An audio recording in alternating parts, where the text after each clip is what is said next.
On the phone, we have a gentleman who's a member of the Pro Football Hall of Fame. He was a great running back with the Buffalo Bills back in the 2000s. The guy was absolutely unstoppable. Hall of Famer Thurman Thomas. How you doing, Thurman? Doing great, man. How's it going? Good. I see you got a couple of things coming up. You're going to be coming to Chicago in June in a golf outing. Then you got an event at the Hall of Fame coming up. Yeah, getting pretty busy. Obviously coming to Chicago to pay tribute to the greatness of Walter Payton down there, and a fan fest down in Canton, Ohio, with a bunch of other Hall of Famers, which is always great to attend, and it's always great to go to. Try to get back to the Hall of Fame at least once or twice a year, especially this year with the induction of Andre Reed into the Pro Football Hall of Fame. So it's just the weather's clearing up. Hopefully, throw in a couple of more golf tournaments there too. There's another one in Chicago the week following in June. Joe DeLamielleur's having one. Really? Didn't know about that. I'm sure Jody is always a guy who's always kept me in the mix of things, and always just a great guy to do things for. And I'm sure in the next couple of days or weeks or whatever leading up to it, I'm sure I get an email or a call from Jody. Always a great guy to talk to and be around, and he's always doing great things for the community and outside of football. So just a great, awesome guy, and just glad that he was a Buffalo Bill and went into the Hall of Fame as a Buffalo Bill. Oh, no, he's a great guy. It's for the orphanage, that Chinsky one that he rode his bike from Michigan. Yeah. He didn't recruit you to make that bike ride? No, he didn't recruit me to make the bike ride. I said, Jody, for a guy his age, he's in really great shape. I think he told me the last time I saw him that, he's probably in better shape now than he was probably playing pro football, just because of all the things that he does right now. And I'm pretty sure I'm going to do something for Jody, but just not something like a long walk from Ralph Wilson to Canton, Ohio, or a bike ride from Michigan to Mexico. I'm not doing anything like that. He said he never rode a bike before that. That was the first time he was ever on a bicycle. Well, that's typical Jody. If he hasn't done it before, he will try and attempt to do it the first time, and I'm sure anything that he's done in life, he's succeeded at, and that was one of the things that I know that he wanted to do, because I talked to him about that, and just proud to know him and proud to know his family. Just don't mention the size of his head. He hates it. He goes, my head wasn't as big as OJ's. Not at all. How did you end up going to Oklahoma State for college? Well, obviously, growing up in Texas, a lot of people probably thought that, I wanted to go to University of Texas or Texas A&M University, but at the time, Fred Akers was a head coach, and when I walked into his office and we got to talking, and he said the exact words, we're all set at the running back position. We would love for you to play defensive back, and I know it. Being 5'9.5", there was no way that I was going to play defensive back. And so I left that meeting scratching my head, because, my idol, Earl Campbell, went to University of Texas and followed him, throughout my years in high school and junior high. And so I went to Texas A&M University next, and Jackie Sherrill was the head coach. And I'm like, oh, this got to be the place, since Texas is not the place. And same thing,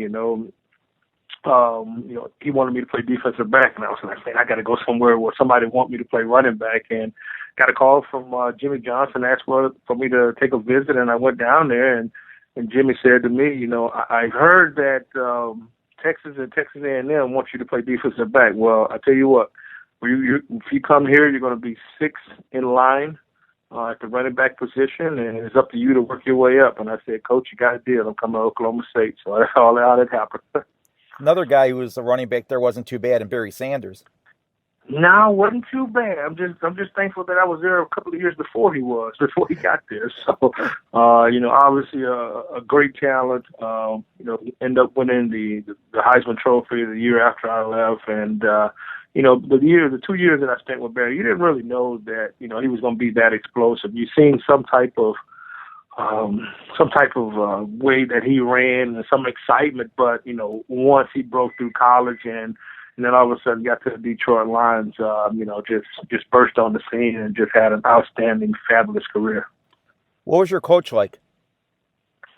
Oh, he was great. Even though I was recruited by Jimmy Johnson, Pat Jones ended up being the head coach for Oklahoma State University, and just a great guy. Made me a tough individual. By back in then it was not the Big 12, it was the Big 8, and we used to run up the middle the entire time. I probably carried about 35 times, and 30 of it would be right up the gut between the two guards. So. Just a tough individual. I think the first thing that he said to us when he became head coach is that, hey, look, we may not be the most talented football team in the NCAAs, but we will be the best in shape guys in the NCAA. And we knew at that point right there we're going to be running our tails off. And so he was a big proponent of being conditioned for the fourth quarter, and just a great guy to be around. Was the '87 Sun Bowl your favorite game in college? Yeah, I think the '84, the '87 Sun Bowl, and I think probably, you could probably put it 1 and 1A would probably be the '84 Gator Bowl. That was our first 10-game season that Oklahoma State had ever had, and we went down and beat South Carolina. We were nationally ranked. I think we finished maybe 5th or 6th that year. I was a freshman at the time, had a lot of seniors, and ended up getting the most valuable player. But being in the Sun Bowl, being back in the state of Texas, had a lot of family come down for that bowl game. But going against West Virginia, and I think the first Gator Bowl and the Sun Bowl were probably right running neck and neck. My favorite games ever playing in an Oklahoma State uniform. Did you know that the Bills were going to draft you? No, I had no clue that they were going to draft me. Coming into college, I thought maybe that, I would be able to maybe go into the first round or what have you, but didn't happen for me. Went into the second round and didn't really, the Buffalo Bills running back coach Elijah Pitts came up to visit me at Oklahoma State, but so did a lot of running backs from around the league. I actually thought I was going to either the Rams or the Atlanta Falcons, or maybe my hometown, the Houston Oilers. So after I dropped down in the second round and got to I guess they got around to about pick 38, I got a call from the Buffalo Bills, and they said, well, if these next two teams don't pick you, we're going to pick you at number 40. And I was like, okay, Buffalo, all right, I can understand, okay.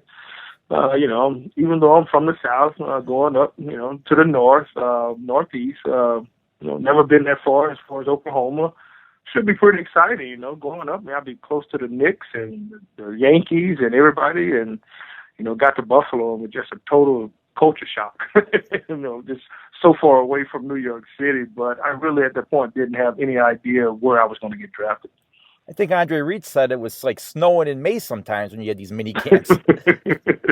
Yeah, sometimes in mini camp when we had it, there was snow, and it wasn't just flurries that would hit the ground and go away. No, they would stick, and we've had some mini camps up here where there have been snow on the ground for a couple of days, and kind of a culture shock for a lot of the young players that were drafted or free agents that would come into Buffalo and be with the entire team. What was it like to play for Coach Levy? Oh, it was awesome. Just a genuine, great guy. He always loved to, he was a history major coming out of Cole College. So a lot of the stuff that he related to us, a lot of the stuff that he said to us was, over the history of American history. And he was a great guy. Marv was, he let his coaches coach, and Marv was the type of guy, he would come up to you after a game and, tell you how great you did or how some of the things that you might need to work on. But more importantly, he was a guy that always said, like, hey, how's your family doing? Is your family okay? He was more concerned about, how our family was, how you were doing, and how everything was going on at home. So, he was just an awesome coach and a guy that deserved, when he went into the Hall of Fame, to go into the Hall of Fame. He said the best thing he ever did, or one of the best, was going to that no-huddle offense. And he said there was just basically a fluke because you guys were getting killed in a game, or it was the end of the game, and you went to no-huddle to win the game, and all of a sudden it worked. And he said, let's just keep trying it. Yeah, and actually it was actually Jim Kelly and Ted Marshall-Broder, who was offensive coordinator at the time. They said, you know what, we work really well at the 2-minute offense.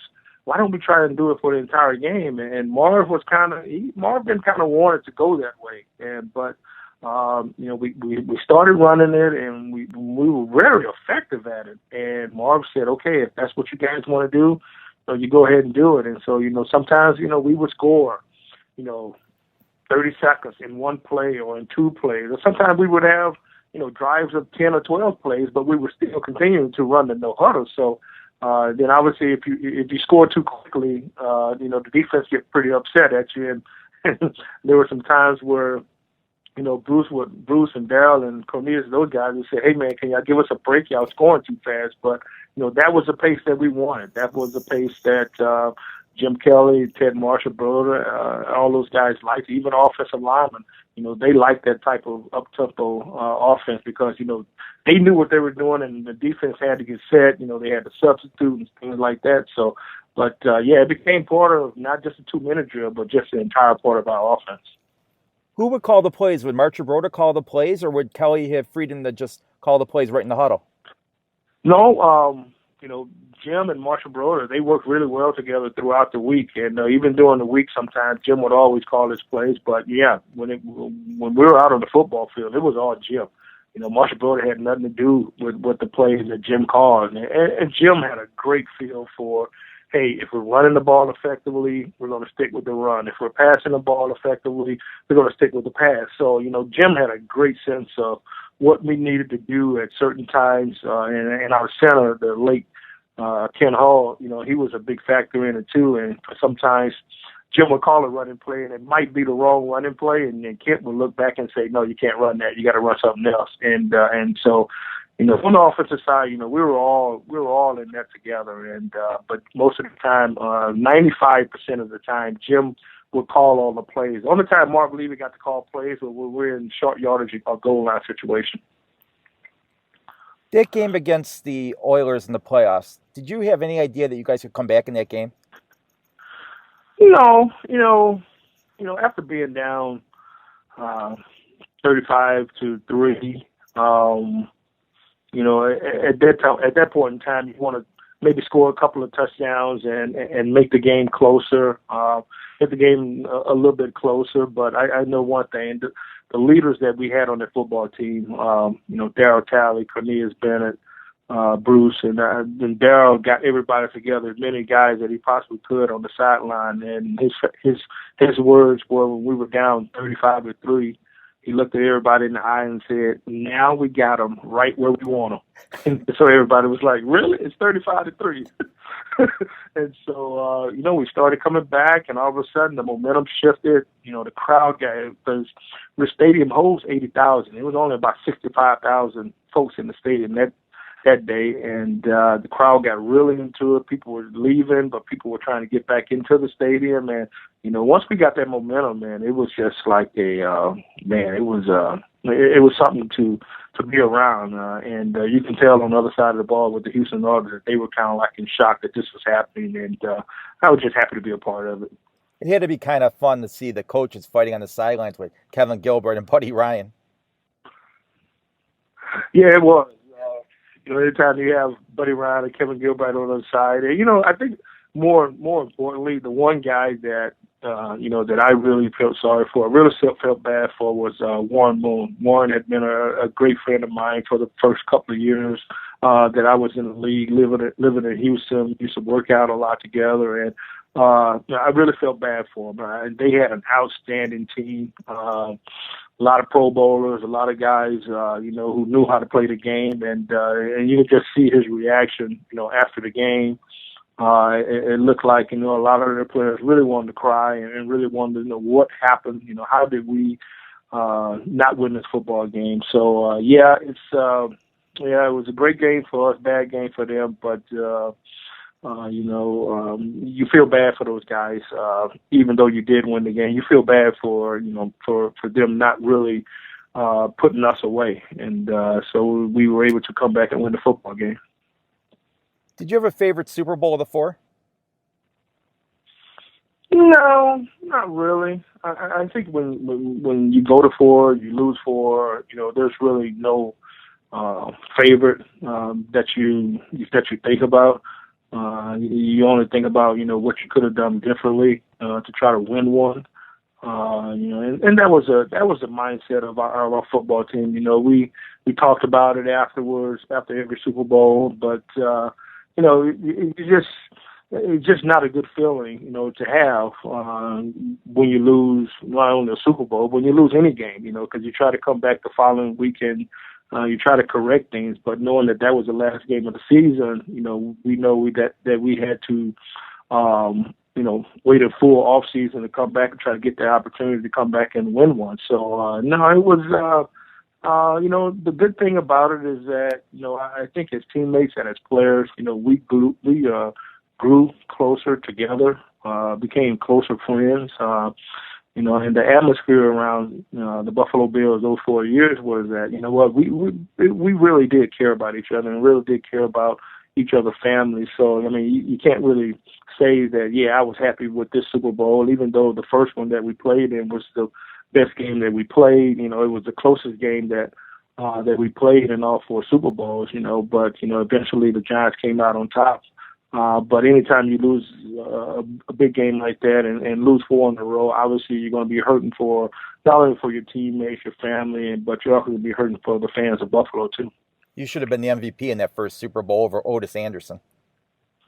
Well, a lot of people have said that, but you know what? I don't think that would have been any consolation to how I feel about winning a football game.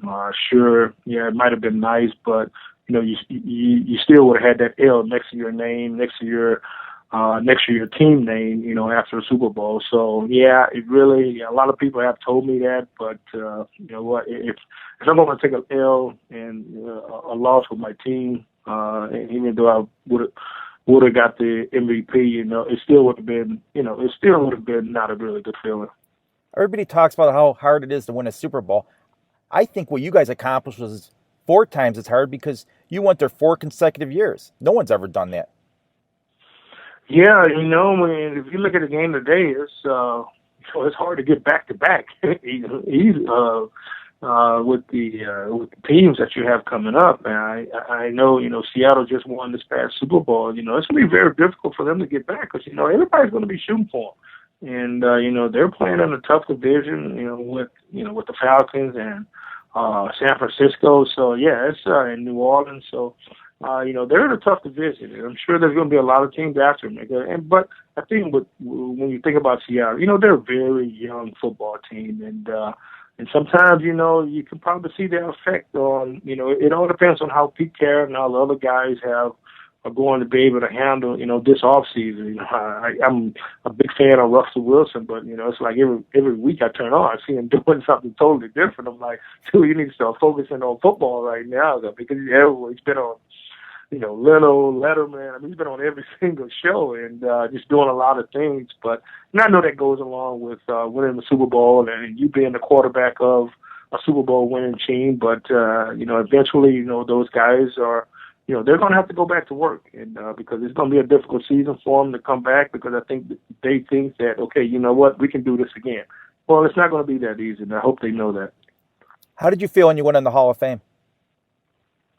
Well, obviously, it was, it was great, to be inducted into the Hall of Fame, to be in there with some of your heroes that you grew up with, to be in there with some of, guys that you watched over the years. I get to meet Mean Joe Green, another hero of mine growing up, Gail Sayers, I mean, it was just an awesome film. Every year I try to go back. I got inducted in 2007, and I've only missed 2 years since then, and one was because of my daughter's graduating from the University of Florida. But I try to go back every year. It's an exciting time to go back just to see the players, see their new inductees going in, and really my favorite part of it is when you go back and you get to go to the Ray Nitschke luncheon, which is just Hall of Famers, no outsiders, no reporters, nobody. It's just all Hall of Famers, and couple of the guys get up and talk, and is led by the great linebacker Willie Lanier from the Kansas City Chiefs, and he does a great job of organizing everything. And we sit in that room for about 2.5 hours and just talk football and really welcome the guys who are going in that year. So it's great to always go back to see the guys that you grew up idolizing, guys that you grew up watching on TV. What was your owner, Ralph Wilson, like? It was great. When you talk about an owner who loved football, who knew football, who was always a guy who knew stats, he knew about the weather, where we were playing, the history of other teams. Just a great guy. Guy who traveled with us back in the early 80s, late 80s and throughout the 90s. He traveled with us. He met us on the road. He would come down from Detroit Thursday or Friday and spend, nights, with the team at the hotel, and always congratulating us, no matter whether we win or lose. And I can remember, like, after every Super Bowl, he would come in, he would shake everybody's hand, and, I got to know Ralph really well, but got to know some of the players really well too. And they would be like, Mr. Wilson just came up to me and said, hey, great game. We wouldn't have got here without you. And then you realize, he told almost every single player on that football squad, whether it was a play that happened throughout the year that changed the game or that made an impact on the game. He would sometimes relay that story to the players after the Super Bowl. But every player, he wanted to make sure that that we knew that he was behind us, and just a great honor to be around. It's sad what's going on with Jim Kelly now. He's such a great guy, did so much for the community. He's been through so much in life, losing his son. I mean, I just hope he pulls through it. Yeah, I'm actually going to see Jim, and it's been a tough road for us. Like I said, obviously with owner Mr. Wilson passing yesterday, and Jim in for a fight of his life with cancer. It's been a tough week for the Buffalo Bills fans and the organization. But like you said, with Jim losing, his son, his mom when I first came into the league, got a chance to meet her, and it's been a difficult, I guess 2 weeks almost now for Buffalo Bills fans, his family, our family. But you know what? Just like in those Super Bowls, man, we get knocked down, we get right back up, because one thing that we've always told ourselves and told each other is that we're going to fight to the fourth quarter until that clock says zero. We're going to continue to fight, and that's exactly what Jim is going to do. I read that story that his wife posted about the flowers, where he brought his flowers to another room to a guy, and the guy ended up telling his priest, and it was just so touching because Jim wasn't thinking about himself. He's always thinking about somebody else. Yeah, and that's been Jim his entire life. I mean, if you come around the Buffalo area or go anywhere, Jim is the one that really revived this community, with him coming to Buffalo after he left the USFL for a couple of years and come back here to Buffalo. And you know what? He gave the city hope, and he one of the things that he wanted to do was he wanted to leave his mark. He wanted to leave his mark, and by doing that, he had his foundation. He had, I think, his golf tournament is going on his 27th year here in Buffalo, and so he's definitely made an impact. Not only for Buffalo Bills fans, but really around the community, because he considered himself, even though he was born in Pennsylvania, he considered himself a Buffalonian, and and I live back here in the Buffalo area too. But the leader of this community, the leader of this city is Jim Kelly, and we're all praying for him and all hoping that he can recover from this. He's the only guy who could take a binder clip and turn it into $1 million company. He's done that, and he showed me the idea right when he was getting ready to take it to somebody to see what they can do with it, and I mean, just But Jim has always been that way. You know, Jim has always been. They said, you know what? It's not about me making the money. It's about me, you know, doing things, making something that people will like, people will appreciate, but also with that, you know, he's given a lot of the money that he makes to foundations around around the city of Buffalo, and I think that's the one thing that, you know, so many people love about Jim is that, you know, he is doing whatever he can to make other people's lives a lot better. And you know what, when you have a guy like that, you know, why wouldn't you want to follow him? And like I say, he's been a leader for a long time, and he's going to continue to be a leader too. And Bruce Smith has been very successful with the development, and you got Thurman Thomas Sports, you got the cigar company, the football team, the energy company. Yeah, I've been pretty busy. You know, I've gotten really out of a couple of those things. You know, really spending my time a little bit more with my family. You know, I got a son who's a very talented athlete, and just spending a lot of time with him. So, you know, basically what I'm doing now is just, you know, I do a little work for the Bills throughout the football season.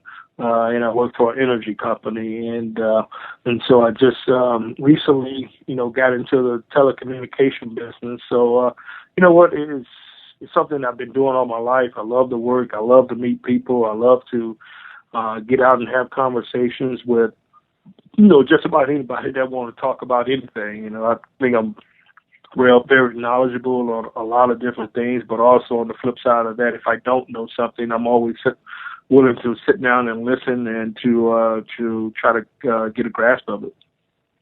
Is it true that Bruce Smith is the one who hid your helmet, like he said in his induction speech? No, I still don't know who did that. No, I don't even think Bruce knew what the hell I don't even think Bruce knew what my helmet was. We'll blame it on the Cowboys. Yeah, exactly.